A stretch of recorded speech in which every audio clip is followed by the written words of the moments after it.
There's a kind of power the world forgets to teach us. A strength not found in shouting, not proven by posturing, and never earned through fear. It's the strength of a steady voice in a noisy room. The quiet presence of a person who knows exactly who they are and doesn't need to prove it to anyone. We grow up being taught to speak louder, stand taller, dominate the conversation, take control. But no one ever tells us that the most respected people in the room are rarely the ones trying to be seen.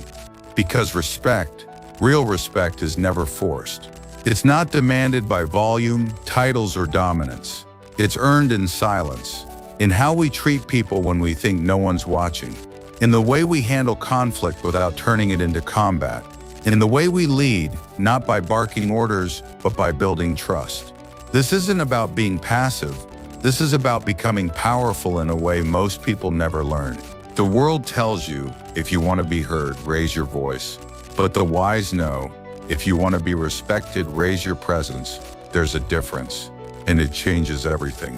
Think of Abraham Lincoln, a man who carried a nation through its darkest hour, not by shouting, but by listening, not by posturing, but by persevering.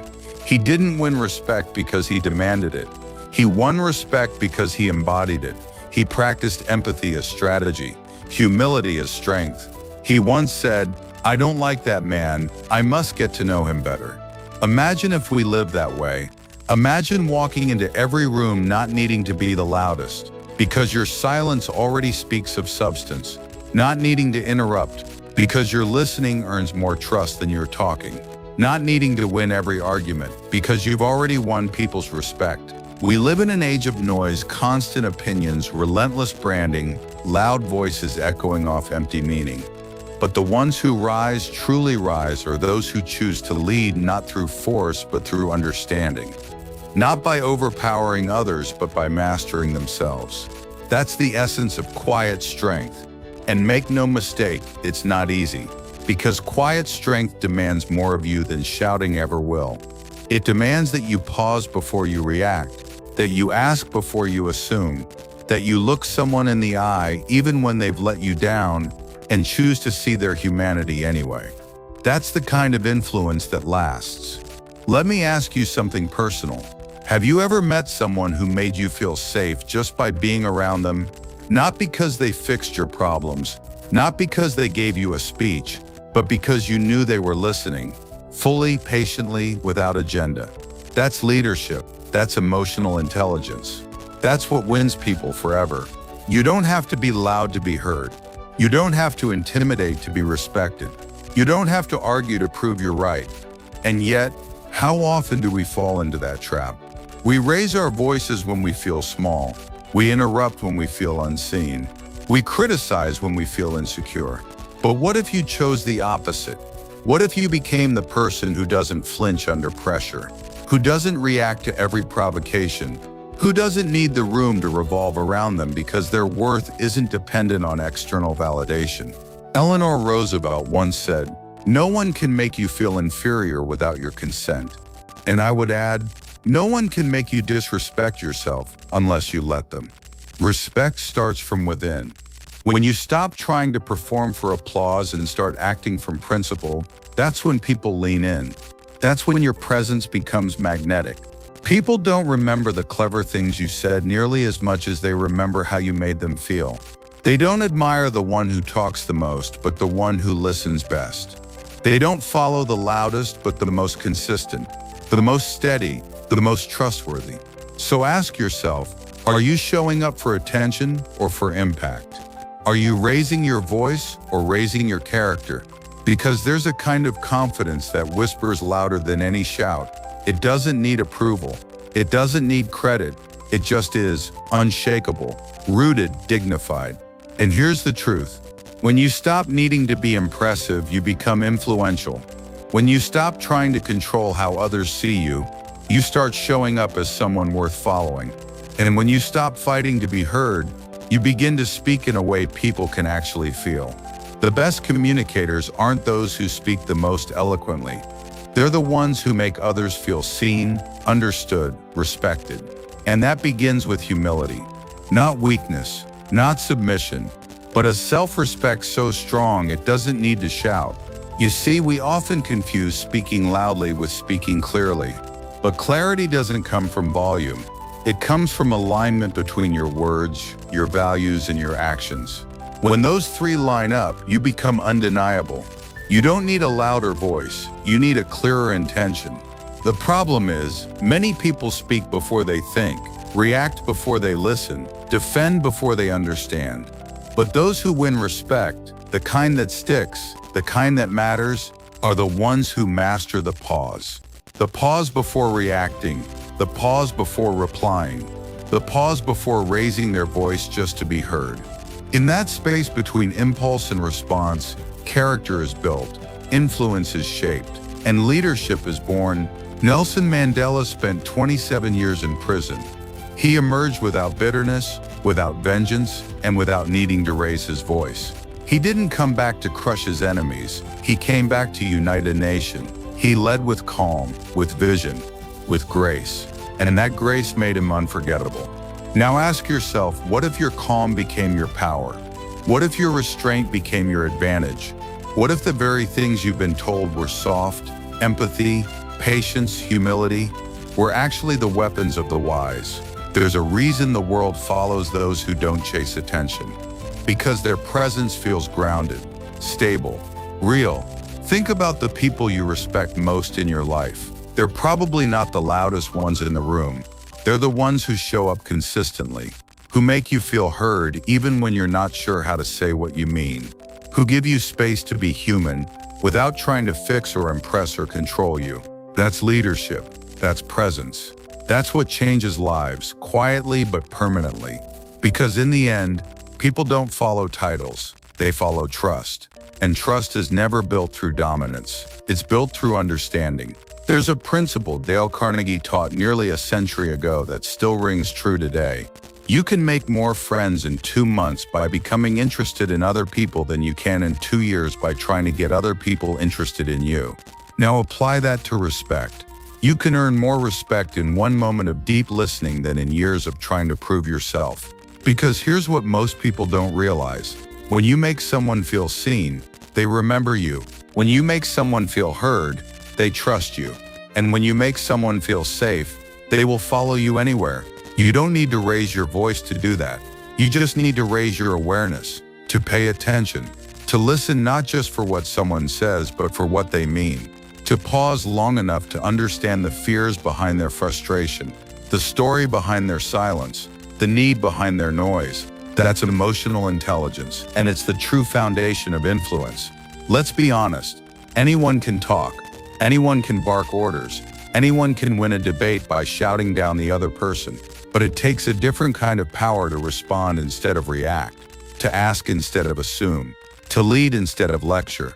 And the people who can do that, they build legacies, not just moments. Because in the end, people don't respect perfection. They respect presence. Not dominance, but dignity. Not charisma, but character. So if you want to win respect, not just attention, not just applause, but real respect, you have to become the kind of person whose silence carries more weight than another person's scream. The kind of person whose integrity speaks louder than their ego. The kind of person whose calm changes the temperature of a room. And that means doing the hard work, the inner work, the work no one claps for. It means developing the discipline to stay centered when someone disrespects you. It means practicing patience when the world rewards provocation. It means choosing understanding over judgment even when you're right, especially when you're right. Because that's what separates the admired from the forgotten, the trusted from the tolerated, the leaders from the loud. It's not how loudly you speak that commands respect.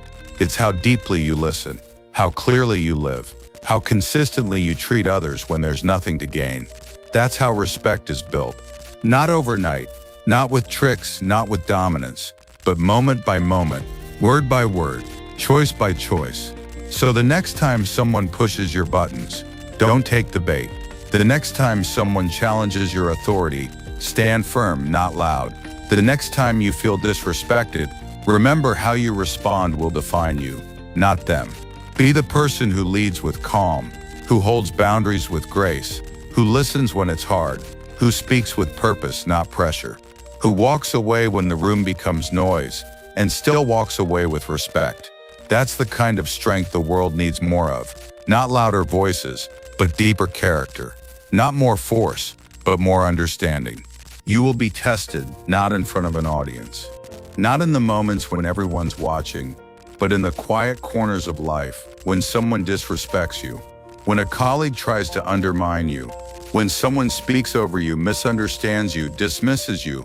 Those are the moments that will ask you, who are you when no one's giving you credit for staying calm? Because anyone can raise their voice. Anyone can slam the table, make threats, walk away angry. But that's not leadership. That's not confidence. That's not strength. That's a mask. The strongest people you'll ever meet, they don't need to prove their strength to you. It's felt, quietly, instinctively, unmistakably. They don't flinch under pressure. They don't crumble under criticism. They don't shrink when challenged. And they don't lash out when they're misunderstood. Not how do I win, but how do I serve? Not how do I make them respect me, but how do I show them they're still worth respecting? Because that's what real influence is. Not overpowering people, but showing them a better way to treat others by how you treat them. Criticism will come, sometimes fair, often unfair. But respect is won by how you carry yourself when the arrows start flying. Let them see you stand with grace under pressure. Let them watch you stay composed when insulted. Let them learn from your restraint, not just your words. You don't need to defend your dignity by lowering yourself. You defend it by elevating your standard. And don't be mistaken, grace is not weakness. In fact, it's the most demanding form of discipline there is. It takes far more strength to respond with poise than to explode in pride. It takes vision to see beyond the moment, and wisdom to protect the relationship, even when your ego wants revenge. Think of Dr. Martin Luther King Jr. He stood in front of crowds, spoke into the fire of injustice, and never once let rage own his voice. He changed history not by matching hate with hate, but by matching cruelty with conviction, by choosing compassion over chaos, by standing strong without shouting once. And that's what made him impossible to ignore. Now ask yourself, what makes you unforgettable? Is it your title, your talent, your talking points? Or is it how you made people feel when they were at their worst? When they felt embarrassed? When they felt unheard? When they didn't expect kindness, but you gave it anyway? Those are the moments that live in people's hearts.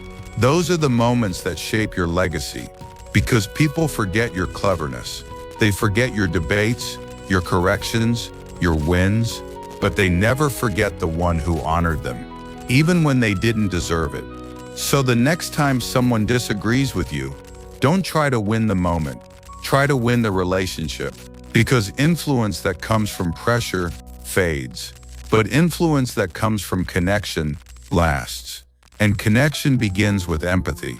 It begins when you stop asking, how do I get them to agree with me? And start asking, how can I understand where they're coming from? That doesn't mean you lower your boundaries. It doesn't mean you don't stand your ground. It means you learn to separate the person from the pain. You learn to hear the fear beneath the anger. You learn to see the insecurity beneath the ego.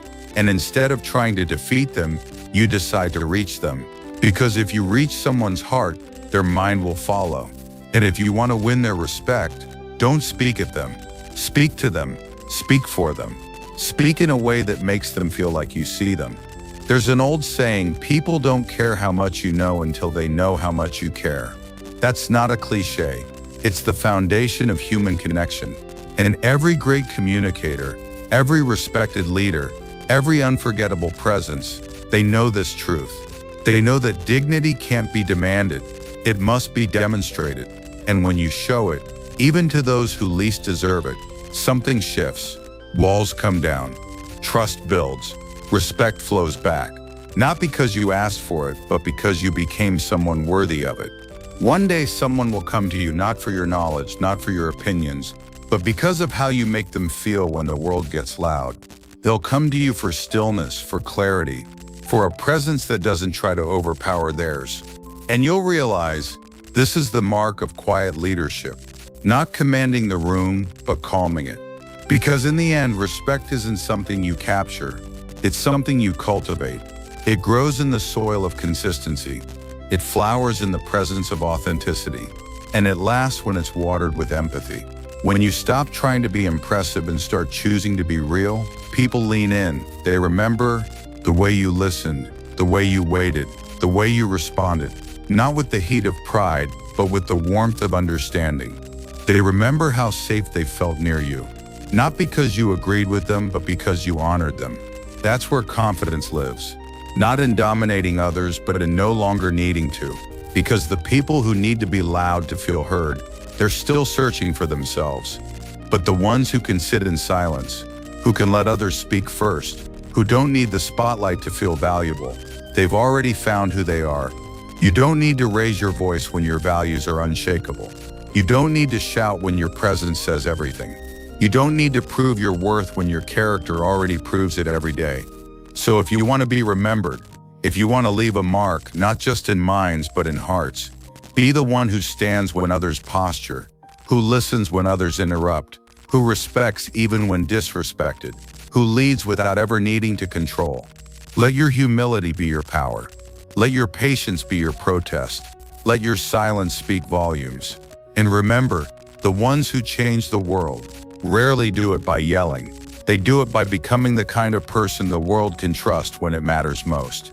So today, right now, choose the kind of strength that doesn't seek applause. Choose the kind of leadership that doesn't need a title. Choose the kind of respect that begins from within. You don't have to fight to be seen. You don't have to scream to be heard. You don't have to force your way forward. Just keep showing up with courage, with clarity, and with calm. Keep speaking the truth, but in love. Keep holding your ground, but with grace. Keep leading, not by demanding respect, but by becoming someone who naturally earns it.